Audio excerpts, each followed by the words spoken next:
ನಡೆದಂತ ಸರ್ಕಾರಿ ಗವರ್ನಮೆಂಟ್ ಬಸ್ನಲ್ಲಿ ಒಬ್ಬ ಡ್ರೈವರ್ ಒಬ್ಬರು ಕಂಡಕ್ಟರ್ ಕೂಡ ನೂರಾರು ಜನರನ್ನು ಕಾಪಾಡ್ಕೊಂತ ಹೋಗುವಂತ ಒಂದು ಒಳ್ಳೆ ಕೆಲಸವನ್ನು ಮಾಡ್ತಾ ಇದ್ದಾರೆ. ಡ್ರೈವರ್ ಕಂಡಕ್ಟರ್ ಆಗಿರುವಂತ ಅವ್ರ ಮೇಲೆ ಹಲ್ಲೆ ನಡೆದಂತ ಮರಾಠಿಗರು ಅಂತೇಳಿ ಇವರು ಕನ್ನಡ ಮಾತಾಡಕತ್ತಿದ್ದಕ್ಕನ ಇವನ ಮೇಲೆ ಹಲ್ಲೆ ಆಗಿದೆ. ಇವತ್ತು ನೇರವಾಗಿ ಕರ್ನಾಟಕ ರಕ್ಷಣಾ ವೇದಿಕೆಯನ್ನು ಖಂಡಿಸ್ತಾ ಇದ್ವಿ. ಇವರು ಯಾರ್ಯಾರು ಎಷ್ಟು ಜನ ಅದಾರ ಅನ್ನೋದು ಮಾರಿಯಾಳ ಪೊಲೀಸ್ ಠಾಣೆಗೆ ಇವ್ರಿಗೆ ಕಂಪ್ಲೇಂಟ್ ಕೊಟ್ಟರೆ ಏನಾದರೂ ಕಂಪ್ಲೇಂಟ್ ಏನು ತಗೊಂಡಿಲ್ಲ ಅಂತ MLC ಮಾಡಿಸ್ಕೊಳಕ್ ಬಂದಿದ್ದಾರೆ.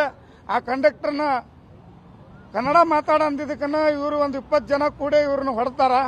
ಯಾಕೆಂದ್ರೆ ಇದು ಮಾತೃಭಾಷೆ ಕನ್ನಡ ಭಾಷೆಗೆ ಇವರಿಗೆ ಗೌರವ ಮರ್ಯಾದೆ ಇಲ್ವಾ?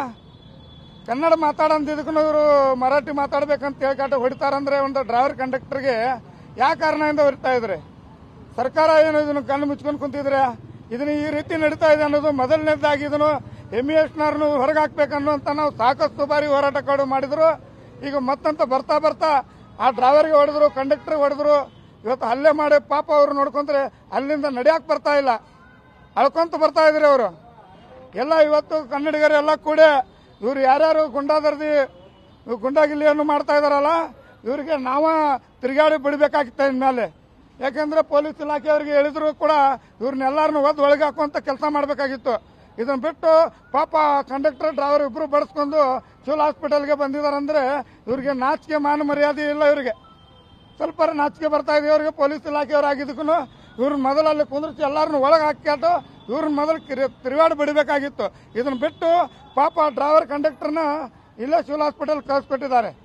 ಅಲ್ಲೇ ನಡೆದಿರ ಇವ್ರಿಗೇನೋ ಕನ್ನಡ ಮಾತಾಡಂತ ಇವರು ಕಂಡಕ್ಟರ್ ಅವ್ರು ಹೇಳಿದ್ರಂತೂ ನಾನು ಕನ್ನಡ ನಾವು ಮಾತಾಡೋದಿಲ್ಲ, ನೀವು ಮರಾಠಿ ಕಲ್ಕೋಬೇಕಂತ ಹೇಳ್ತಾರಂತವ್ರ.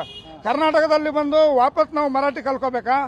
ಏನು ಇವ್ರ ಅಪ್ಪನ ಊರ, ಇವ್ರ ಅಪ್ಪನ ಆಸ್ತಿಗಳ ನಾವು ಮರಾಠಿ ಕಲಿಬೇಕಂದ್ರೆ ಇದು ಕರ್ನಾಟಕದಲ್ಲಿ ಮೊದಲನೇದಾಗಿ ಕನ್ನಡ ಕಲ್ಕೋಬೇಕು. ನಿಮ್ಮ ಮರಾಠಿ ಆಗಲಿ, ಉರ್ದು ಆಗಲಿ, ಹಿಂದಿ ಆಗಲಿ ಇವು ಭಾಷೆ ನಡೆದಿಲ್ಲ. ಮಾತೃಭಾಷೆನ ಕನ್ನಡ ನೀವು ಕಲಿದ್ರೆ ಇಲ್ಲಿ ಇರುವುದಂತ ಕರ್ನಾಟಕದಾಗ ಉಳಿಬೇಕು. ಇಲ್ಲ ಅಂದ್ರೆ ನೀವು ಇದನ್ನು ಬೇಕಾದ್ರೆ ನಿಮ್ಮ ಭಾಷೆನಾದ್ರೂ ನೀವು ಬೇಕಾದ್ರೆ ನಿಮ್ಮ ರಾಜ್ಯಕ್ಕೆ ನೀವು ಹೋಗ್ಬಹುದು. ಕರ್ನಾಟಕ ರಾಜ್ಯದಲ್ಲಿ ಬಂದು ಕನ್ನಡ ಕಲಿಯೋದು ಬಿಟ್ಟುಕಾಟ ಮತ್ತೆ ಅದನ್ನ ಅವ್ರ ಮೇಲೆ ಹಲ್ಲೆ ಮಾಡ್ತಾ ಇದ್ರಲ್ಲ, ಇನ್ನು ಮೇಲೆ ನಾವು ತಕ್ಕ ಪಾಠವನ್ನು ಕಲಿಸಬೇಕಾಗ್ತಿದೆ ಅಂತ ಹೇಳ್ತಾ ಇದ್ದೀನಿ.